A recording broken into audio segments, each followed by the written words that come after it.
Hello there and welcome to JO Productions. I'm Joshua Choa and today we'll be discussing my top 5 favourite movies of 2011. Once again, this is just my opinion. This is just what I thought were my favourites, so don't go raging me saying, how come you didn't like this? I'm gonna kill you in your sleep kind of stuff, because there are many people that do that on YouTube for some reason.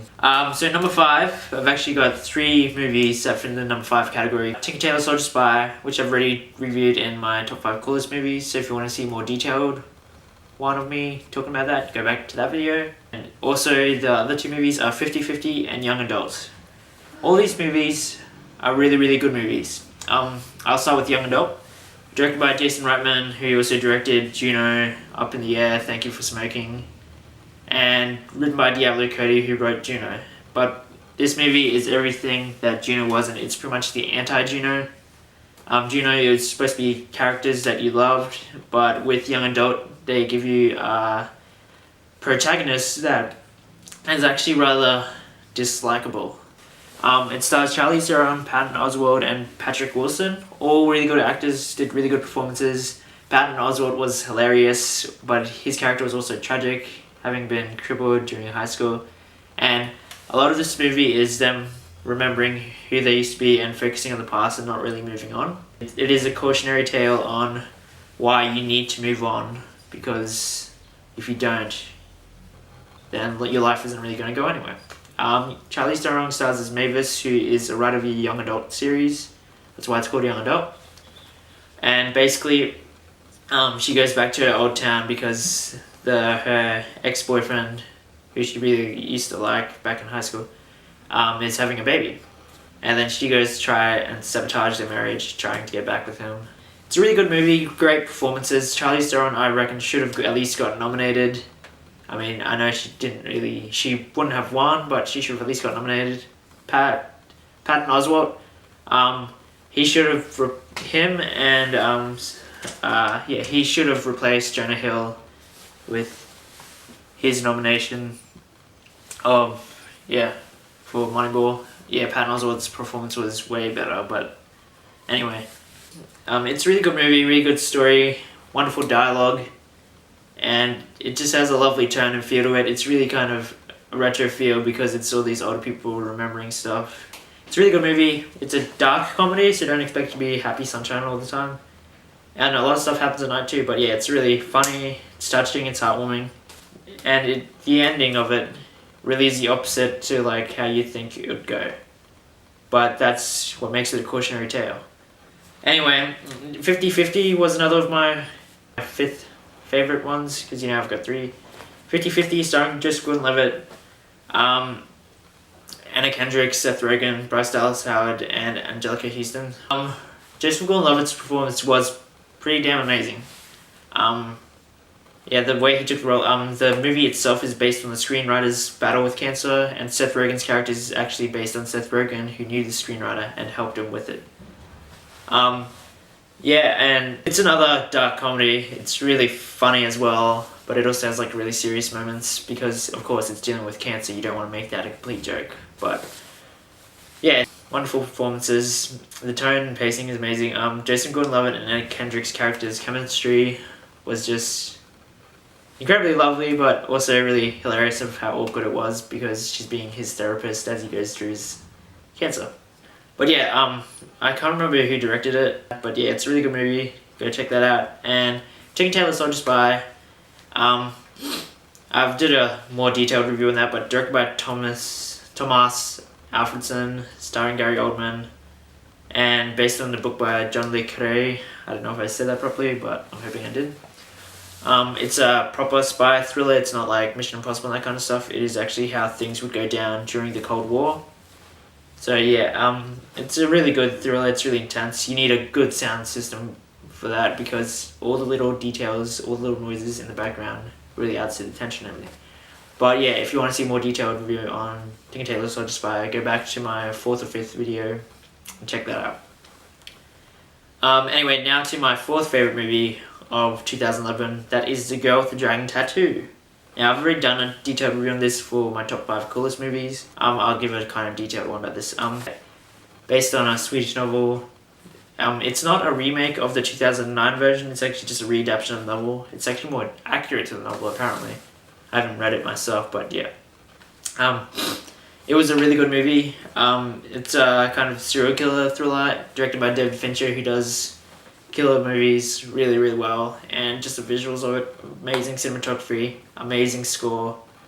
Brilliant performances. Rooney Mara, who I think was robbed of her Oscar, but Meryl Streep is pretty damn amazing. But yeah, starring Daniel Craig as well. I can't remember the other guy, and also Christopher Plummer. Yeah, and there's some like really big names doing really small roles in it as well. But yeah, I think it was adapted by Steve Zillian or something like that. But yeah, it's a really good adaptation. It's actually my favorite out of the Swedish and American version. The American version I do believe is actually better. Anyway, yeah, it's an amazing movie. There's lots of parts that other people would have made really boring because there's a lot of research throughout the movie.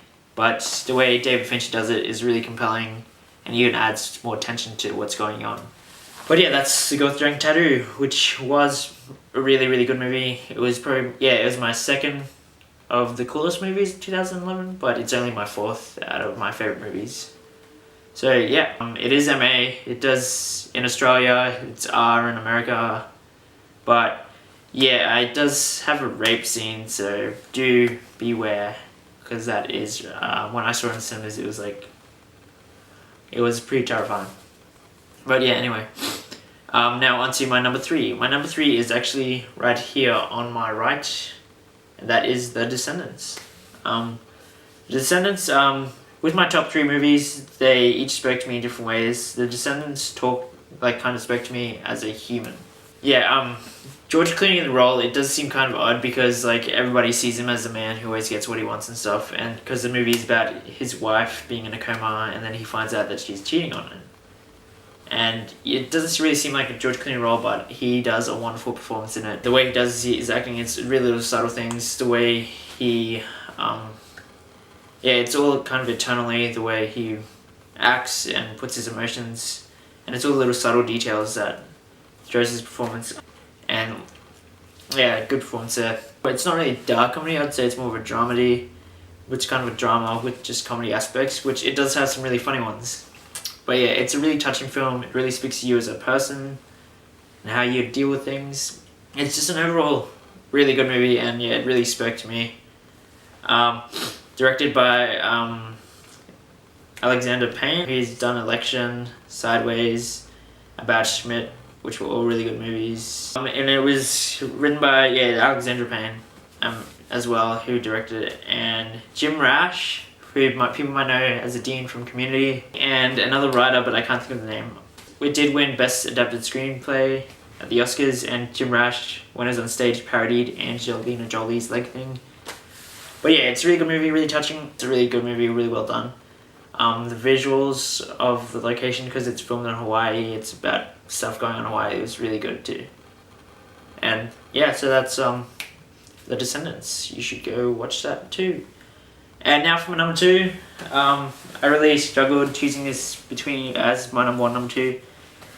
But because it didn't speak to me as much, it was pushed back to my number 2. But yeah, it could easily be my number 1, and that movie is Drive, starring Ryan Gosling, directed by Nicholas Refn. This movie does seem a little bit pretentious because it is really art house. It's the way like Ryan Gosling's performance is also kind of like George Clooney's in The Descendants and Gary Oldman's in Ticket to the Spy. It's really internalized.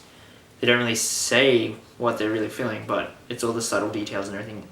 Drive was my coolest movie of 2011. It is awesome. The driving scenes where it has car chases, it's not really like conventional ones because it really doesn't show outside of the car. It shows you in there with Ryan Gosling and what's going on. Cinematography as well is amazing. Soundtrack, because it wasn't really a score, it was more of just a soundtrack of different songs that were like really retro songs. Soundtrack was amazing, and it was really good fun. It's a really good movie, good brilliant performances. Also it stars Ryan Gosling, also Carey Mulligan. Because Christina Hendricks has a little supporting role in there, but she's only in like 2 or 3 scenes. And Ron Perlman, Albert Brooks, who was amazing. Either Albert Brooks or Patton Oswalt should have replaced Jonah Hill for Best Supporting nominations. But yeah, anyway. It is a violent movie. There are many bits of violence, and I don't want to give stuff away, so I'm trying not to say as much. Brilliant movie. Very well directed, very well acted. Just everything about it made it like, it was like a really, really well done movie. It just, because it's called Drive though, doesn't mean it's gonna be like a Fast and Furious kind of movie. It is nowhere near Fast and Furious, which is about racing, speed, and that kind of stuff. This is actually kind of, I guess you could kind of call it a gangster thriller. It does involve like gangs, and it is a thriller. But yeah, it's kind of about the underbelly of Los Angeles and that kind of stuff. Yeah, and the way it shows the city just in the background, and the lighting and everything is just really amazing. The way they did it, and they didn't green screen the driving footage. They actually had to make like these really crazy rigs on the cars, but the way it looks is just amazing. Oh yeah, so Drive, my number 2, could have easily been my number 1, but my number 1 movie really spoke to me as a filmmaker, and that movie is Hugo on my left, right there, Hugo. And it was my favorite. It was my second favorite kids movie of 2011. I know you guys are thinking, how is it my number 1 favorite? But one, I felt that it wasn't really a kids movie, because like I know if I was a kid, I wouldn't really enjoy it as much as I do now. And me wanting to be a filmmaker, it really spoke to me as a filmmaker, because like the artist, it really was a throwback to old-fashioned cinema. But Hugo did it so much better than the artist. Very heart-touching. Starring Asa Butterfield, Chloe Moretz, Sacha Baron Cohen, Emily Mortimer, Ben Kingsley. There's like 2 or 3 other main names that I can't think of at the moment. 2 people from the Harry Potter franchise as well also play really supporting roles in it. Directed by Martin Scorsese, and it is one of my favorite Martin Scorsese movies. My favorite movie of 2011, because just the way it speaks to you. It's a really touching film. It's a film about, it also stars Jude Law in a short role, but yeah, it's kind of about finding family. It's a really throwback to old-fashioned cinema, and the cinematography is amazing.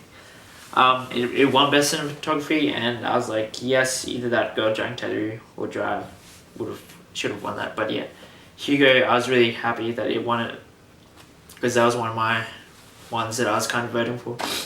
It was actually filmed in 3D, so if you can, go watch it in 3D, because the 3D cinematography in it is amazing. It's not post-converted, so it doesn't look layered. It was actually shot with the 2 cameras at the same time, and it looks beautiful. And the color grading was good too. It has a beautiful score. It was actually produced by Johnny Depp, so there's a random fact for you. Maybe that will get you to watch it, but yeah, I definitely recommend watching it. It really spoke to me I really want to become a film director one day, and yeah, just because of that, it really spoke to me. Yeah, like I said, Descendants spoke to me as a human. Drive would have spoken to me as just a cinephile, but yeah, Hugo spoke to me as a filmmaker, and it is a really beautiful movie. I would definitely recommend watching it. The performances are all really good. It's good to see Sacha Baron Cohen doing more serious roles now, instead of his Bruno Borat, the dictator stuff, which isn't really my cup of tea. But yeah, Martin Scorsese did a brilliant direction, and you can definitely tell that it's his most personal film. He also said that, but just the way he represents filmmaking and stuff and his passion for it is just great. But yeah, so those are my top 5. Well, actually, it's kind of a top 7, because yeah, favorite movies 2011. Number 5 is Tinker Tailor Soldier Spy, 50/50, and Young Adult. Number 4 is The Girl with the Dragon Tattoo. Number 3 is The Descendants. Number 2 is Drive, which easily could have been number 1. I could change them over depending on how many times I watch them, but yeah. And number 1 is Hugo. All these movies are really good movies. I know like not everybody will like them, but they're just my personal favorites. Thank you for watching. Subscribe, like my Facebook, and see ya.